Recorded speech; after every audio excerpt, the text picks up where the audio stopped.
할렐루야. 우리 설명절은 다 잘 지내셨으리라 생각을 합니다. 많은 사건 사고가 있었고 또 여러 가지 바쁜 일이 있었지만 그러나 하나님께서 그 여러 가지 일들 가운데 우리를 지키시고 평안하게 하셔서 또 가족을 만나고 부모를 찾고 고향을 찾는 일 가운데 은혜 주셨음을 감사를 드립니다. 오늘 이제 우리가 마태복음 13장 44절에 대한 말씀을 가지고 함께 은혜를 나누려고 하는데 역시 이것 또한 본질과 비본질에 대한 문제들이 포함이 되어 있습니다. 본질과 비본질에 대한 문제를 다시 그 뜻이 무엇인지는 설명을 드리지 않고 우리가 이 하나님께서 천국에 대한 비유를 하시는데 그것이 천국에 대해서 직접 묘사하시는 것이 아니라 이 땅의 것으로 이 땅의 언어, 이 땅의 어떤 단어, 이 땅의 사람들이 알고 있는 가치와 개념을 따라서 비유로 말씀하시더라라고 하는 것입니다. 여러분, 이 때문에 사실은 우리가 신앙생활을 하면서 여러 가지 삶의 혼란과 혼동을 느끼게 되는 이유입니다. 하나님의 말씀이 천국에 대한 영적인 것에 대한 영생에 대한 구원에 대한 그 말씀이 우리가 알고 있는 우리가 이해하고 있는 단어로 가치와 개념으로 설명하고 있기 때문에 우리가 혼란과 혼동을 신앙생활에서 느끼고 있다. 여러분 이게 무슨 말인지 이해가 되십니까? 이게 이해가 됐어야 돼요. 내가 오랫동안 신앙생활을 하고 내가 열심히 기도 생활하고 내가 열심히 믿음 생활하고 있는데 왜 나는 아직도 성경에서 믿음의 위대한 선진들이 보여주신 그와 같은 믿음의 자리에 이르지 못했는가라고 하는. 그건 목사님 저 자신도 마찬가지고. 감히 우리가 어떻게 베드로나 요한이나 바울과 같은 그런 자리에 갈 수 있겠어. 그거는 우리의 또 다른 교만입니다. 예수님이 말씀하시잖아요. 너희가 나보다 더 큰 일을 하리라. 우리가 예수님보다 위대한 존재라서 예수님보다 더 큰 일을 할 것이다. 주님이 그렇게 말씀하십니까? 아닙니다. 우리의 목표가 우리 신앙의 자람의 목표가 거기다는 거예요. 이 땅에서 예수님께서 보여주신 그 일들을 뛰어넘어서 하나님 나라와 그 의를 이루는 일 가운데 우리가 사명을 가지고 삶을 다하고 믿음을 다하여야 한다라고 하는 것입니다. 베드로와 야고보와 요한과 그리고 주님의 12제자를 비롯해서 사도 바울이 했던 그 위대한 일들을 우리는 뭐 그런 자격이 없어요. 겸손이 아닙니다. 그건 교만입니다. 하나님께서 우리를 그 자리까지 이끌어 가시고자 하시는데 우리는 안 돼요라고 마치 고집센 당나귀가 주인이 이끄시는 것을 거부하고 나는 가기 싫어하고 온 힘을 다해서 버티는 것과 같은 거예요. 그것은 겸손이 아니라 불순종이고 불충성이다라고. 그러니까 우리가 이 세상을 살아가면서 지금 내 신앙, 내 삶의 모습을 돌아보면서 하나님의 말씀대로 되지 아니하고 하나님께서 우리 가운데 보여주신 믿음의 선진들과 같이 않는 것에 대해서 우리가 의문을 가지고 왜 이럴까? 나는 어떻게 하면 그것이 될 수 있을까? 생각하고 고민하고 도전해 나가는 것이 마땅하다고 하는 것입니다. 그 말씀이 천국은 침노하는 자의 것이다 라고 하는 말씀이에요. 가만히 앉아서 천국이 우리 가운데 오기를 기다리는 것은 어리석은 것입니다. 그렇게 해서 오지 않습니다. 내가 적극적으로 천국을 소유하기 위해서 나가야 된다는 거예요. 천국을 내 것으로 만들기 위해서 내가 열심히 일을 하든 공부를 하든 뭔가를 하든 내가 천국에 합당한 사람이 되기 위해서 애쓰고 수고하고 힘써야 된다고 하는 것입니다. 세상의 일들도 가만히 있는다고 되는 것이 있습니까? 없습니다. 우리가 밥 한 끼 먹는 것도 우리가 입고 있는 옷을 하나 사기 위해서도 우리는 땀 흘리고 수고하고 열심으로 노력해야 겨우 내가 그것을 가질 수가 있습니다. 하물며 우리가 천국의 것, 우리가 하나님께서 약속하신 그 영원한 나라와 상급과 생명과 그 영광을 누리는데 이 땅에서 것과 다른 그냥 가만히 앉아서 나는 하나님을 믿으니까 하나님이 다 알아서 해주세요. 이거는 겸손이 아니라 교만이고 불순종이고 불충성이다라고 하는 것입니다. 그렇게 될 것 같으면 예수님께서 왜 십자가를 지셔서 죽으실까요? 그냥 가만히 있으면 되는데. 그렇게 해서 가만히 있어서 나는 예수님 믿어요. 나는 하나님 믿어요. 그렇게 가만히 있으면 될 것 같으면 왜 베드로와 요한과 바울이 죽음을 각오하고 하나님의 일을 감당하기 위해서 그렇게 애를 썼을까요? 다른 이야기죠. 우리가 애쓰지 않고 있다는 거예요. 나는 연약한 존재니까, 나는 그들보다 훨씬 못한 존재니까 나는 이와 같은 상황을 당연하지. 그것은 하나님께서 우리 가운데 바라시는 믿음의 모습이 아니더라라고 하는 것입니다. 문제가 어디 있다고요? 우리가 하나님의 이 거룩한 영적인 가치들, 하나님 나라, 그리고 우리의 구원, 영생, 천국에 대한 이야기들, 영원한 상급과 소망에 대한 이야기들이 영적인 것인데 이것을 육신인 우리가 이해를 하지 못하니까 직접적으로 어떻다라고 하나님이 설명하고 묘사를 하지 못하는 거예요. 우리가 설명해도 이해를 못하니까. 대학교 교수가 수학이나 과학이나 어려운 문제를 유치원 아이들에게 아무리 잘 풀어주고 설명해도 유치원 아이는 그것에 전혀 마음이 와닿지 않습니다. 무슨 소리 하는 거야 라고 하는 거죠. 지금. 그 아이들은 그냥 핸드폰 보고 있는 거예요. 이해가 안 되니까. 똑같은 이야기입니다. 아니 그보다 더 깊은 더 높은 어떤 간격이 영적인 것과 육적인 것 사이에 가로막혀 있는 거죠. 예수님이 말씀하십니다. 육신은 결코 하나님 나라를 위협으로 받지 못한다. 니고데모에게 하신 말씀이잖아요. 우리가 영으로 거듭나지 아니하면 결단코 천국에 들어가지 못한다. 이 말이 무슨 말인가 하면 영적인 것과 육적인 것 사이에는 하늘과 땅 차이의 간격이 있다는 것입니다. 육신의 생각이 아무리 고상하고 육신의 생각이 아무리 그럴듯해도 그것으로는 절대로 하나님 나라의 가치, 천국을 소유하고 내가 영생을 얻어서 하나님 나라의 백성 주님의 자녀가 되지 못한다라고 하는 것입니다. 그래서 우리 신앙의 혼란과 혼동이 이 문제에 있다는 거예요.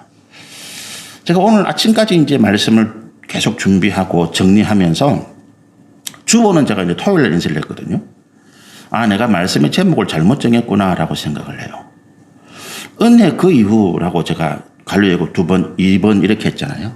이것도 뭐 맞는 이야기인데, 그러나 좀 더 직접적으로 표현하면 우리가 신앙생활 가운데서 혼란과 혼동이 생기는 이유라고 하는 제목이 맞겠다. 다시 말씀드리면 신앙생활에서 혼란과 혼동이 생기는 이유다.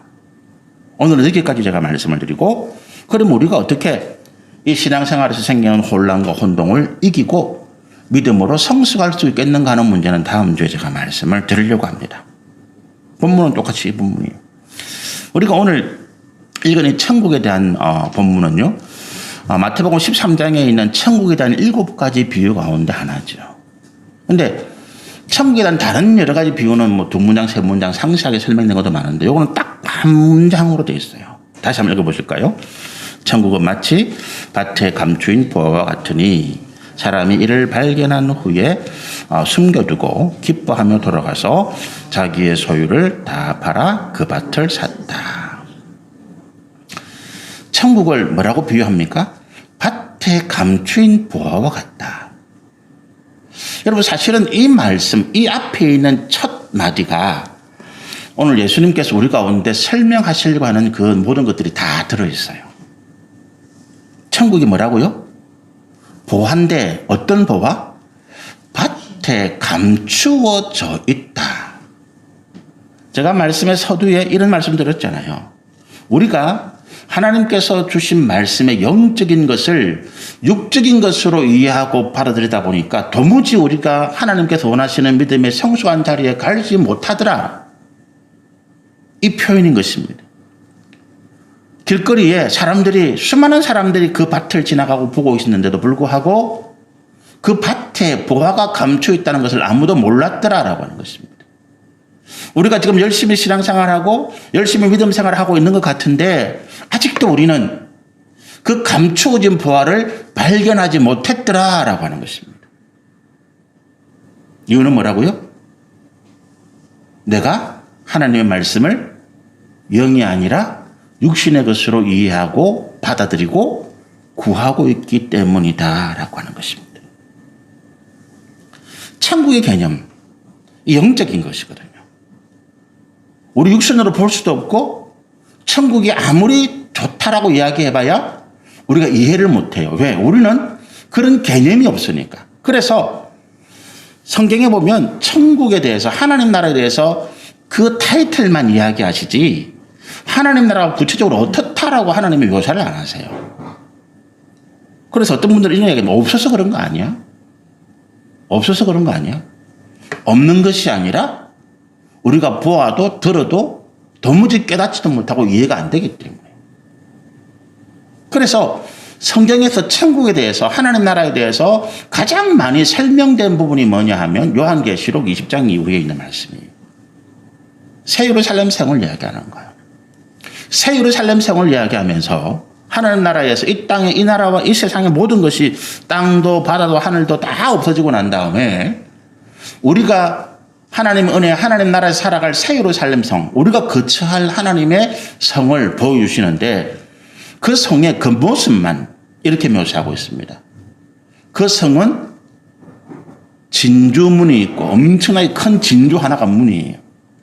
진주를 파서 문을 만들었는지 그 모든 성벽은 보석으로 각종 보석으로 세워져 있고 그 길바닥은 금이더라. 요 말씀만 있어. 그런데 여러분 사람이 통과할 수 있는 엄청나게 큰 진주 이 땅에 존재하지 않잖아요. 그런 진주가 있다면 이게 도대체 얼마만한 가치를 가지겠어요. 벽돌 하나, 돌멩이 하나가 다 금이고 보석이야, 다이아몬드야, 사파이어, 루비야. 사람들이 그 눈에 불을 켜고 달려들 거 아니에요? 그런데 천국에서는 이 땅에서 그렇게 우리가 가장 귀하다고 가장 높이는 진주나 금이나 보석이나 이런 것들이 길바닥에 굴러다니는 돌멩이 같다는 거예요. 이해가 되십니까? 그 나머지는 우리가 이해가 안 된다는 거지. 그 나머지 천국에 있는 것들을 우리가 가치를 이야기해봐야 우리는 그걸 이해를 못 한다는 거예요. 그게 귀한가? 그게 정말 우리 가운데 그렇게 귀한 거야? 이렇게 생각하고 받아들인다는 거예요. 왜? 우리의 생각은 육신의 것에 머물러 있기 때문이다라고 하는 것입니다. 그러니까 하나님께서 아무리 천국을 이야기하고 하나님 나라의 소망을 이야기하고 하나님의 거룩한 영원한 영생과 생명을 이야기해도 우리는 이 땅이 좋다라고 이야기하잖아요. 솔직하게 지금 여기서 내 지금 당장 죽어서 천국 가고 싶다 이렇게 말하시는 분이 계실까요? 내가 정말로 병에 걸려서 죽을 것 같은 고통이 있든지 내 삶이 너무 힘들어서 고통스럽든지 이런 거지 정말로 내가 살만하고 돈도 좀 벌어놨고 이제 인생을 좀 즐기고 좀 그렇게 좀 세상에서 내가 좀 누릴 것을 누려야 할 그럴 만한 때가 됐는데 하나님 나를 불러가신다. 얼마나 원통할까라고 하는 거예요. 솔직히 그렇지 않습니까? 얼마나 원통할까라고. 장례식에 가서 나이 든 분이 세상을 떠나시면 호상이다 그러잖아요. 세상 살 만큼 살았으니까. 그런데 젊은 사람이 세상을 떠나면 장례식 가면 아깝다라고 이야기합니다. 왜? 앞으로 살 날이 창창한데 앞으로 이 땅에서 얼마든지 누리고 기쁨과 인생의 즐거움을 누릴 수 있는데 그걸 못 누리고 저승을 갔다는 거예요. 죽었다는 거예요. 그래서 옛날 사람이 뭐라고 합니까? 살아서 개똥밭에 구르는 것이 죽어서 극락 가는 건 낫다 이런 이야기하죠. 저승이 이승보다 낫다. 개똥밭에 굴러도 그 무슨 말입니까? 내가 인생에서 어떤 어려움을 당해도 살아있는 게 낫다. 죽은 사람이 불쌍하지 살아있는 사람이 뭐가 불쌍하냐? 우리가 왜 이런 이야기를 합니까?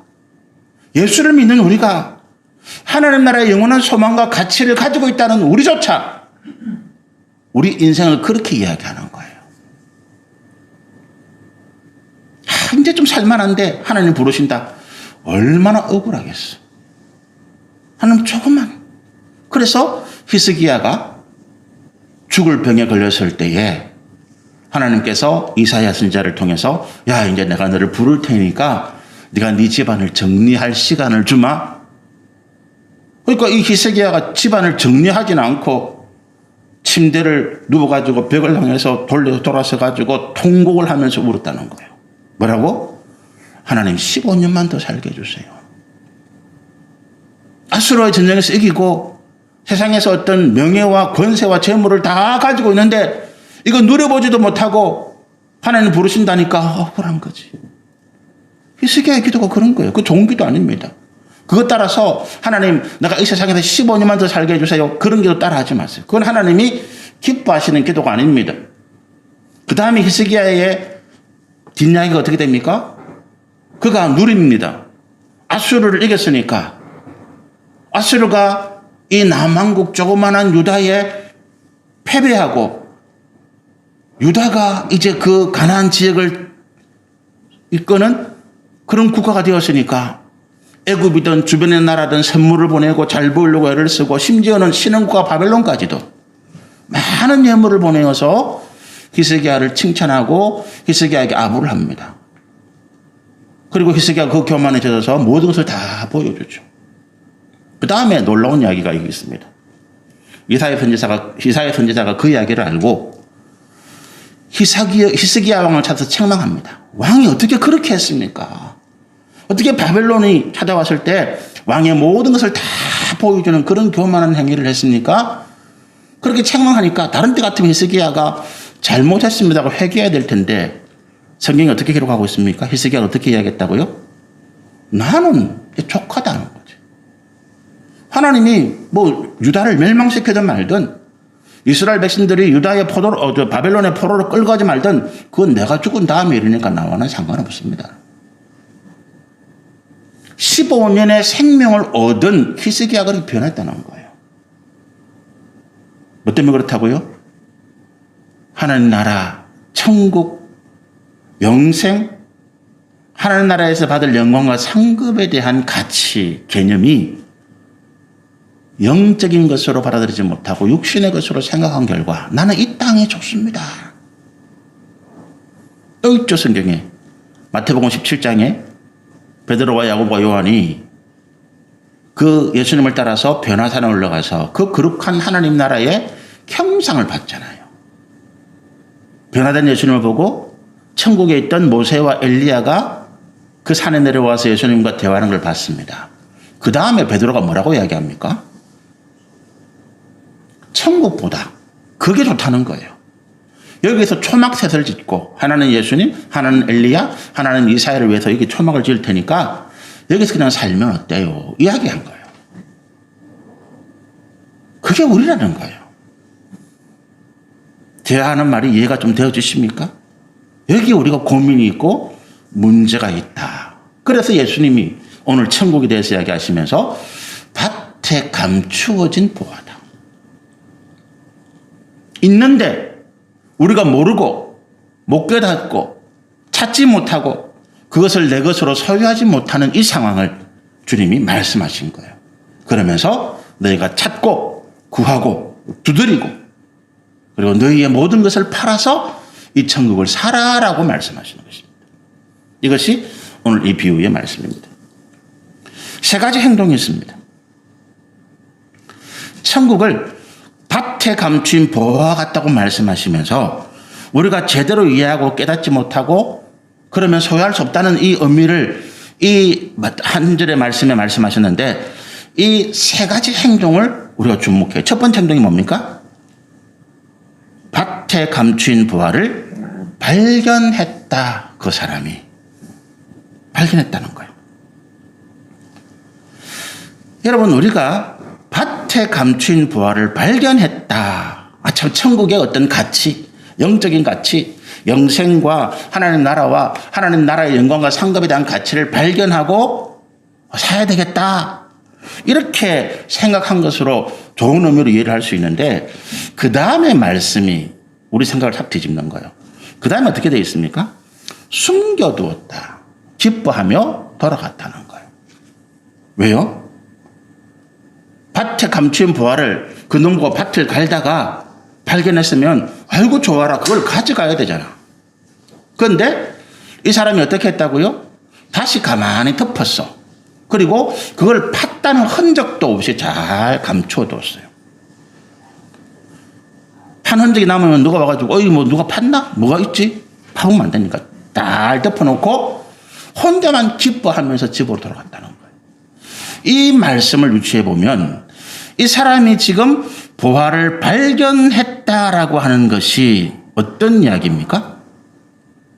감추인 보화를 발견했다. 그죠? 그것이 기쁨으로, 감사함으로 하나님 나라의 영적인 것으로 발견한 것이 아니라 자신의 육신과 정욕과 탐욕으로 그것을 찾아냈다라고 이해를 할 수 있는 거죠. 왜 그렇게 우리가 생각할 수 있습니까? 우리가 영적인 가치는 사실은 우리가 이걸 너무 쉽게 나눠요. 당연한 일인데 우리가 어떤 간증이나 말씀의 은혜나 또 기도 응답의 역사나 이런 것들을 참 자연스럽게 나누지 않습니까? 그런데 내가 땀 흘려 번 돈은 나누지 않습니다. 목사들 간에도 묘한 경쟁이 있어요. 말씀을 해석하고 이해하고 전하는데 내가 뭔가 하나님의 은혜를 특별히 받아서 이 말씀을 뭔가 좀 새롭게 또는 다르게 이해했다면 그걸 다른 사람, 다른 목사들과 공유하는 것을 싫어합니다. 왜? 내가 전해야 저 사람들 은혜를 받는데 내가 전한 것을 다른 사람들이 그대로 가져가 전하면 그 사람들이 은혜 받고 그 다른 목사가 칭찬받을 거 아니에요. 그래서 싫어하는 묘한 경쟁. 우리가 내 것이 아닌 것 같은, 사실은 우리가 하나님의 은혜를 받았다 또는 무슨 우리가 하나님의 기쁨, 하나님을 누리는 말씀의 간증 이런 것들은 사실은 내 것 같은 내 것이 아니잖아요. 그게 나한테 있고 없고 별 큰 상관이 없어. 그래서 그거는 그냥 다 나눌 수 있는 거예요. 그런데 이것이 정말로 돈이라면, 이것이 정말로 내게 있어서 정말로 귀하고 다른 사람 똑같이 귀하게 여긴다면 내가 이것을 나누려고 하는데 인색할 수밖에 없다는 거예요. 권력의 속성이 그렇다 그러잖아요. 권력을 갖기 위해서는 열심히 정치 동지들이 모여서 힘을 막 했는데 어떤 한 사람이 대통령이 되고 어떤 한 사람이 정치의 권력을 갖게 되면 그 다음에는 과거의 동지들은 다 숙청 대상이에요. 왜? 권력은 절대 이 좋은 것을 왜 나눠? 나 혼자 가지고 있어야지. 중국의 시진핑이 지금 그런 거잖아요. 그 모토땡 이후로 덩소평이라고 하는 중국의 위대하다고 표현한 좀 그렇지만 어쨌든 중국의 뛰어난 지도자가 집단 지도체제를 만들었어요. 중국이 공산주의 국가인데 모토땡이 워낙 1인 독재를 해가지고 나라를 피폐하게 만들었기 때문에 그 뒤에 일어난 지도자인 덩소평이 집단 지도체제를 만들어서 누구든지 종신집권 못하도록 법을 고쳤습니다. 그리고 한 10년 열심히 일하고 그 다음에 다음 훌륭한 인물에게 물려주고 왔잖아요. 그게 시진핑까지 왔거든요. 근데 시진핑이 딱 권력을 갖고 나니까 이 좋은 걸 왜 남한테 나눠줘? 내가 죽을 때까지 해야지. 그래서 지금 시진핑이 법을 고치고 종신 중국의 독재자로서 가려고 합니다. 지난번 뉴스를 보면 놀랬죠. 자기의 정책인 서성을 그 지도자의 자리, 같이 공개 회의한 자리에서 뒤에 경호원이 끌고 나가고 그 나가는 분이 덩소평의 책상을 탕 치면서 이럴 수 있냐? 이런 모습이 TV에 나왔거든. 못 나눈다는 거예요. 그러니까 하나님이, 예수님이 이 비유의 말씀에서 왜 이 사람이 천국을 발견했는데, 보화가 아닙니다. 천국을 발견했는데 왜 이걸 감추었겠냐라고 하는 거예요. 이 천국을 마치 이 땅에 있는 금이나 은이나 보석이나 돈같이 생각했다는 거예요. 그걸로 생각하니까 이걸 남에게 알려줘서는 안 돼. 특히 이 말씀의 배경에 이런 게 있잖아요. 이스라엘에는 하도 전쟁이 많이 나니까 사람들이 피난을 많이 갑니다. 피난 갈 때 무거운 보석 이런 거 못 가져가니까 그걸 자기만 아는 곳에 딱 숨겨두고 표시를 해놔요. 다음에 와서 찾아가야지. 그런데 주인이 죽었어. 못 돌아오고. 그 다음에 내게 주인 없는 임자가 돼요. 그런데 그 당시 균례에 보면, 법규에 보면 땅에 묻혀있는 것은 그 땅 주인의 임자다. 이래 된 거예요. 왜? 그 땅은 매매를 잘 안 하니까.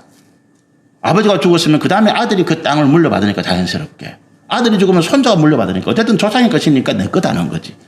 땅 주인이 이 묻힌 보석의 임자다. 그러니까 이 사람이 지금 예수님이 이렇게 말씀하시는 거예요. 야, 보화를 발견했는데 이 사람이 지금 자기 땅 소유가 아니야. 남의 땅을 정작하고 있는 거야. 그러니까 보물을 발견했습니다. 그러면 어떻게 돼요? 땅 주인이 얼른 와가지고 그거 내 거야 라고 하면 자기는 아무것도 건질 게 없어. 그래서 잘 덮어둔 거예요. 빼앗길까봐 염려가 된 거지. 같이 나누지를 못한 거지. 발견해서 주인 찾아가서 아이고 이렇게 묻혀진 보물 찾았습니다. 그럼 주인이 아이고 고맙습니다 하고 얼마라도 떼어줄 건데 그게 싫다는 거지. 주인이 80% 묻고 나는 20% 많이 받아봐야 그게 싫다는 거지. 어떻게 하면 이걸 내 거를 다 가질 수 있을까? 그게 좋은 마음입니까? 여러분 우리가 흔히 이런 이야기를 해요. 거룩한 욕심. 여러분 그런 말씀 많이 들어보셨어요? 저도 많이 들어봤습니다. 오늘 목사님들 설교할 때 거룩한 욕심. 거룩함과 욕심은 함께 있을 수 있는 단어가 아닙니다.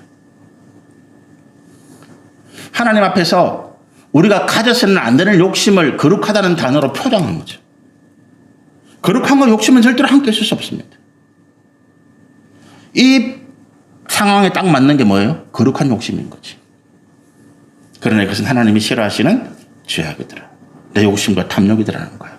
나누기 싫더라는 거지. 그래서 이 사람이 땅에 묻힌 부활을 발견하고도 감춰놓고 간 거예요. 그런데 이게 우리가 신앙생활을 시작하는 우리의 출발점을 하나님께서 말씀하고 계시는 것 같아요. 우리가 처음부터 예수를 믿을 때 천국에 대해서, 영생에 대해서, 하나님 나라와 그 보화에 대해서 생각하고 믿은 사람이 있습니까? 거의 없을 거예요. 그죠? 거의 대부분 예수 믿으세요? 예수 믿으면 병 낫습니다. 예수 믿으면 자녀가 잘 됩니다. 교회에서 열심히 기도하고 하나님 믿으면 사업이 잘 됩니다. 인생의 문제가 해결됩니다. 지금도 요 창원의 어느 교회 가면 길가에 크게 이렇게 플랜카드를 붙여놨어요. 예수 그리스도 모든 문제의 해결자. 맞는 말인데 틀린 말이에요. 맞는 말인데 우리가 그것을 지향해서는 안 돼요. 예수 그리스도 모든 문제의 해결자라고 하는 것 가운데는 제가 좀 전에 드린 말씀. 내 돈의 문제, 건강의 문제, 가정, 사업, 직장, 자녀 그 모든 문제를 하나님께서 다 해결해 주신다라고 하는 예수 믿으면 만사 형통해진다라고 하는 이야기입니다. 이것이 오늘 밭에 감추인 보화를 천국을 우리 그렇게 이해하고 있는 거예요. 자, 그러면 내가 기도하고 내가 열심히 예수 믿어서 안 되는 사업이 잘 되었습니다. 그 다음에 어떻게 해요? 나는 숨기는 거지. 나는 감추는 거예요. 왜? 잘 되는 걸 알면 목사님이 당신 이번에 뭐 사업 잘 된 다음에 헌금 좀 왜 이래 안 했어? 곤란하잖아. 옆에 엄두 친한 사람이 와가지고 아이고 집사님 권사님 이번에 사업 잘해가 돈 많이 벌었었는데 제가 힘든데 좀 빌려주세요. 곤란하잖아요. 다른 가족들이 와가지고 니 이번에 돈 많이 벌었다며 이번에 집안에 일 있는데 좀 돈 좀 내놔라. 곤란하잖아요. 그러니까 어떻게 한다고요? 감추더라는 거지. 혼자만 기뻐하는 거지. 혼자만 집안에서 번 돈을 세고 있는 거지. 그렇잖아요. 그게 이 상황이라. 하나님의 은혜를 받았는데 나누지를 못해. 숨겨놓고 다시 안 그런 척 이렇게 하고 있어야 된다는 거지. 왜? 내가 천국에 대한 개념과 가치를 이 땅에서 돈으로 내가 세상의 명예와 권세와 재물이라고 하는 인생의 성공의 목표로 삼았기 때문에 육신의 성공. 우리 자녀가 대학을 진학하는데 공부를 성적이 안 나오다가 어느 학원 어느 선생님 가입받으니까 성적이 쫙 올라갔어. 그 이야기 하겠습니까? 안 해요. 왜? 그 얘기하면 다른 애들이 다 그 선생님 가입 맡으면 우리의 성적이 똑같아지잖아. 우리가만 잘해야 되는데. 옛날에 우리가 학교 다닐 때는 이런 게 있었어요. 친구가 병에 걸려서 입원해서 학교로 못 나오면 우리가 문명 가가지고 그 친구에게 공부한 노트도 보여주고 숙제는 이렇게 해라 대신해주기도 막 그랬잖아. 요즘 그런 거 일체 없어. 왜? 공부 못하면 지가 입원하고 공부 못한 거는 지 성적 떨어지면 나는 올라가니까 상대적으로. 1등 하려면 10등 하면 그 다음에 2등이 자연스럽게 1등 될 거 아니에요. 그러니까 안 가르쳐주는 거지. 안 보여주는 거지. 보여달라 해도 안 보여주는 거지. 안 했다, 없다라고 이야기한다는 거예요. 이게 그리스도인도 똑같더라는 거예요. 이유는 뭐라고요? 밭에 감추인 보화가 천국인데 영적인 것인데 우리가 다 나누어도 나눌수록 넘치고 깊어지고 그 크신 은혜가 우리 가운데 더할 터인데 그걸 모르니까 내만 하고 싶은 욕심이 감추고 숨기고 있다는 거예요. 사업으로 번 돈 마찬가지입니다. 우리 자녀가 하나님 은혜 가운데 좋은 스님하는 성공을 한 건 마찬가지예요. 내가 그것을 나눌 때 하나님 어떻게 하신다고요? 더 크게 축복하시더라는 거예요. 하나님의 미랄이 땅에 떨어져 죽으면 죽는다는 의미가 뭡니까? 내게서 나간 거예요. 그죠? 내게서 나간 거야. 내게서 나간 돈은 내게 없어진 거예요. 죽어진 거예요.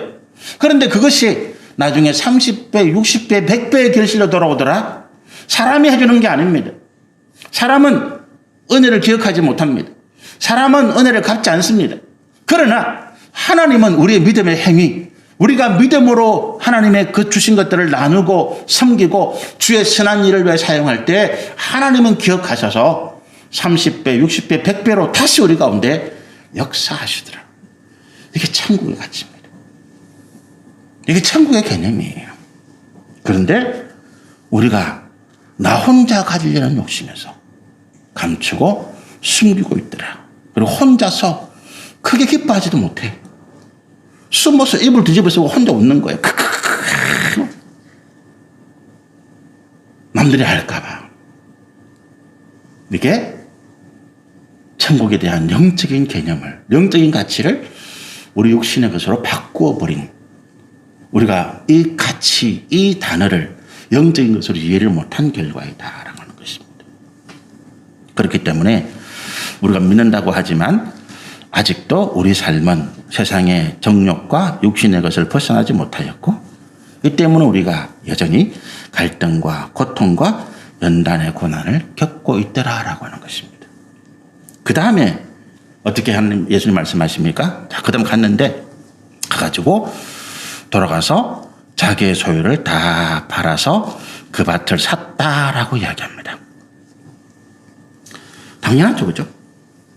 이 사람의 행동이 이제 당연히 이렇게 되는 거예요. 왜? 아까 말씀드렸잖아요. 이스라엘의 규례, 법규에 따라서 그 밭의 임자가 그 속에 있는 것의 주인이 될 수 있기 때문에 내 조상이, 내 아버지가, 내 할아버지가 묻어준 것이 아니라 하더라도 지금 내가 그 밭의 주인이라면 그건 내 거라고 주장할 수 있는 법이라는 거예요. 그래서 이 사람이 어떻게 했다고요? 자기의 것을 있는 대로 다 팔아가지고 그 주인이, 밭 주인이 원하는 대로, 달라는 대로 값을 치르고 매매 정서를 딱 쓰고 계약서를 받아가지고 그 다음에 어떻게 합니까? 쫙 그때야 이제 이 밭이 내 거고 그 다음에 가서 당당하게 그 밭에 보물을 캐내는 거죠. 그런 이야기입니다. 부하가 묻힌 밭을 자신의 소유를 만들기 위해서 뭘 해야 된다고요? 대가를 지불해야 된다. 예수님 말씀이잖아요. 그죠? 세상의 것도 대가가 있어야 돼요. 그렇잖아요. 공짜로 얻어지는 건 없습니다, 여러분. 공짜로 뭔가 우리에게 주어지는 것은 하나님의 절대적인 은혜 외에는 없어요. 하나님의 절대적인 은혜가 뭡니까? 햇빛, 공기, 물. 물도 뭐 요즘은 물값 줘야 되니까. 햇빛, 공기는 뭐 하나님 절대적인 은혜죠, 그죠? 그래서 아파트가 재개발될 때 제일 싸움이 많이 나는 게 뭡니까? 1조권 10이라. 햇빛을 누구 것이라고 말할 수 없는데 당연히 내가 쬐을 수 있는, 내가 내 집에 들어오는 햇빛을 네가 건물을 새롭게 세워가지고 막았기 때문에 내가 가지고 있는 이 햇빛을 쬐을 수 있는 권한을 네가 침범했다. 그러니까 그 대가를 줘라. 이게 1조권 싸움이잖아요. 그리고 세상이 그것을 인정하기 시작합니다. 공기에 대한 문제. 그죠? 우리가 신선한 공기를 마실 수 있는 자유가 있습니다. 그런데 누가 옆에서 오염물질을 막 배출해가지고 공기를 더럽히고 있습니다. 중국이 좀 그렇잖아요. 그러니까 우리가 중국에다가 야, 너 공장에 그 오염물질 배출하는 거를 좀 줄이고 시설을 해라고 당당하게 요구할 수 있는 권리가 우리 가운데 있습니다. 공해 물질을 배출하는 공장을 단속하고 규제하는 이유가 거기 있는 거예요. 우리가 신선한 공기를 마실 수 있는 권리가 그건 누구에게 준 것이 아니라 인간이 태어나면서도 자연적으로 가지고 있는 권리인 거예요. 그렇죠? 그런데 그 외에는 모든 것이 다 대가가 따릅니다. 내 희생, 내 노력, 내 땀, 내 수고. 하나님께서 창세기 3장에 아담에게 진노하시고 아담에게 벌을 주시면서 주신 벌이 그거잖아요. 네가 수고하여야 땀을 흘려야 네가 먹을 것을 얻을 수 있다. 그 당시에는 가장이 모든 경제를 책임지는 구조니까 가장인 아담에게 그런 형벌을, 그런 진노를 주신 거예요. 그전에는 에덴 동산에 저절로 자라난 것을 먹었어요. 그런데 죄인인 우리가 이제부터는 우리의 땀, 눈물, 피, 희생을 드리지 않으면 얻을 수 없다는 거죠. 여러분, 그래서 하나님께서 가나안 땅을 말씀하실 때 가나안 땅에 들어가는 이스라엘 백성들을 향해서 이런 말씀하시죠. 너희가 심지 않은 나무에서 열매를 따고 너희가 짓지 않는 집에서 너희가 살고 이런 표현을 쓰세요. 그게 이 가나안 땅이 하나님께 약속하신 그곳이 이 땅에서처럼 우리의 수고와 우리의 피와 눈물과 땅으로 얻어지는 것이 아니라 전적으로 하나님의 은혜로 얻어지는 것임을 강조한 말씀입니다. 그러니까 구약 성경에 하나님께서 인도하시고서 사는 가나안 땅은 단순히 지리적인 이스라엘 땅이 아니더라는 거예요. 우리가 하나님의 은혜 가운데 살아가는 삶을 말씀하신 것입니다. 우리가 예수 그리스도 믿었는데 이제부터 우리가 뭔가 대가를 지불하지 않습니다. 좀 이따 구체적으로 말씀을 드리려고 합니다. 그런 생각을 좀 가지고 계시고. 자, 대가를 지불하는데 이 농부는 이 밭, 사람들이 보기에는 아무런 가치 없는 밭일 수도 있어요. 그죠? 돌밭일 수도 있고. 그러나 갑자기 이 농부가 주인에 가서 그 밭을 사달라고 하니까 우리 인간적인 생각을 하면 이 사람이 갑자기 왜 이러지? 뭔가 필요한 게 있나 싶어서 평소보다 가격을 2배, 3배 부를 수 있잖아요. 그러나 이 사람이 2배, 3배, 원주인이 2배, 3배 부르든 상관없는 거지. 자기는 얼마를 부르든지 빚을 내서라도 그걸 사는 거예요. 왜? 자기는 그 속에 숨겨져 있는 가치를 발견한 것이기 때문에 그렇습니다. 이게 우리 신앙의 깊은 자리죠. 여러분, 우리도 신앙생활을 잘하기 위해서 대가를 지불해야 된다. 예수님 말씀이에요. 좀 전에 우리가 먹고 자고 입는 모든 것은 우리의 피와 땀의 대가가 아니라 하나님의 은혜라고 얘기했는데 왜 지금에서는 또 우리가 신앙의 성숙, 우리가 하나님의 거룩한 나라, 하나님의 그 거룩한 은혜를 소유하기 위해서는 우리가 대가를 지불해야 된다고 말할까요? 그 차이가 똑같은 이야기인데, 똑같은 단어인데 말씀드린 것처럼 영적인 것과 육적인 것의 가치의 개념과 단어의 이해가 다르기 때문에 그렇다는 거예요.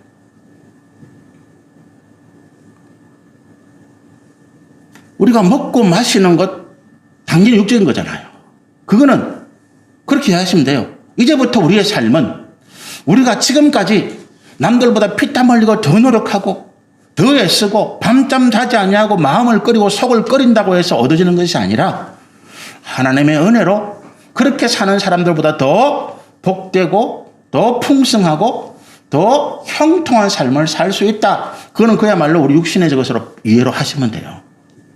제가 방금 드린 말씀은 우리 육신의 생각과 육신의 가치와 육신의 개념으로 이해하시면 됩니다. 내가 사업하는 것, 내가 직장, 우리 자녀의 문제, 가정의 문제, 지금까지는 내가 이것들을 잘 먹고 잘 살고 우리 자녀를 잘 가르치기 위해서 남들보다 더 열심히 일하고 수고하고 애를 쓰고 죽도록 해도 들똥말똥했는데 이제 우리가 하나님의 자녀가 된 이후에는 그렇게 할 필요가 없다. 우리는 하나님의 온전한 은혜를 믿어서 하나님 앞에 믿음으로 감사하며 그래서 하나님 주시는 은혜로 대가로 당연히 받는 것이다. 제가 드리는 이 말씀은 그냥 우리 세상적으로 이해하시는 거 똑같이 이해하시면 됩니다. 그런데 제가 지금부터 드리는 말씀은 그런 개념이 아니라 그런 가치와 그런 생각이 아니라 영적인 것으로 바꾸어서 이해를 하셔야 된다. 우리는 이 천국, 하나님의 영생, 하나님 나라와 그 소망, 영원한 나라와 상급과 영광을 누리기 위해서는 우리의 대가가 지불되어야 된다. 영적인 것이. 예수님이 십자가에서 죽으심으로 그 피의 대가로 우리가 구원받았다. 공짜가 아니잖아요. 예수님의 십자가에 대속의 죽음이라고 하는 대가가 있었기 때문에 우리는 구원의 은혜를 받은 거예요. 이해가 되시죠? 대가가 필요합니다. 여러분, 우리의 것을 내어줘야만, 우리의 것을 들어야만 하나님의 것을 얻을 수 있어요. 자, 그런데 여기에 또 육신적인 생각이 개입되는 거예요. 그래서 우리가 이상한 쪽으로 생각을 하게 됩니다. 이상한 쪽으로 신앙생활을 하게 돼요. 이 부분에 대한 말씀부터는 다음 주에 말씀을 나누려고 합니다. 좀 궁금하시니까 다음 주에 꼭 오시면 좋겠고, 네. 또 말씀으로, 영상으로 예배를 드리신 분들은 다음 주에 꼭 또 보시면 좋겠어요. 우리가 대가를 지불해야 된다. 우리가 지금 잘못 지불했다고, 잘못 지불하고 있다는 것을 말씀을 드리는 것이고, 그럼 우리가 어떻게 해야 제대로 바른 대가를 지불하는 것인가? 그것이 무엇인가? 다음 주에.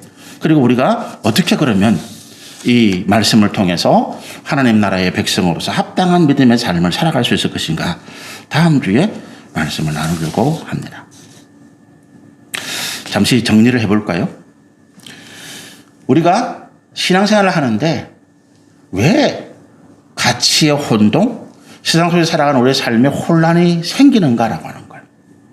왜 우리가 여전히 하나님이 연단 고난 가운데서 고통하고 힘들어해야 되는가 하는 문제입니다. 이 문제 뭐 때문에 그렇다고요?